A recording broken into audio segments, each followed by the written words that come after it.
அனைவருக்கும் வணக்கம். இன்றைக்கி நம்ம வகுப்பில் என்ன பார்க்க போகிறோம் அப்படின்னா அணிகள் பற்றி பார்க்க போகிறோம். அணிகளில் வேற்றுமை அணியை பற்றி நம்ம பார்க்க போகிறோம். வேற்றுமை அணி அப்படின்னா என்ன அப்படின்னு பார்த்திங்கிட்ட தான் இன்றைக்கி நம்ம வகுப்பில் பார்க்க போகிறோம்.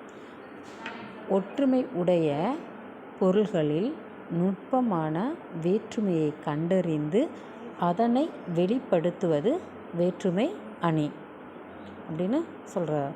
அதாவது என்ன, பொருள்களுக்கிடையே வேற்றுமையை கூறி அதுக்கு பின்னாடி உள்ள முதல்ல ஒற்றுமையை கூறி அப்புறம் வேற்றுமையை கூறுவது வேற்றுமை அணி அப்படின்னு பார்க்குறோம்.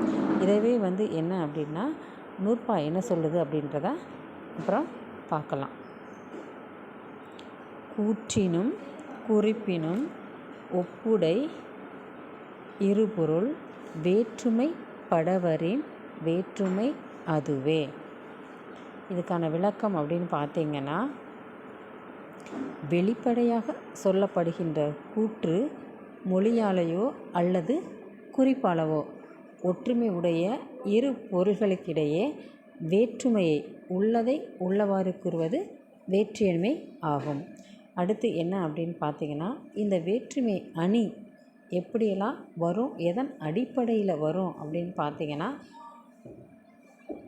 வேற்றுமை உணர்த்தக்கூடிய பொருள் அடிப்படையில் வேற்றுமை அணி அப்படின்னு பார்த்திங்கன்னா 5 வகையாக பார்க்குறோம்.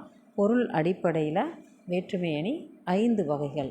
என்னென்ன வகைகள் அப்படின்னு பார்த்திங்கன்னா, ஒரு பொருள் வேற்றுமை சமம், இருபொருள் வேற்றுமை சமம், உயர்ச்சி வேற்றுமை சமம், இருபொருள் வேற்றுமை சமம், உயர்ச்சி வேற்றுமை சமம்.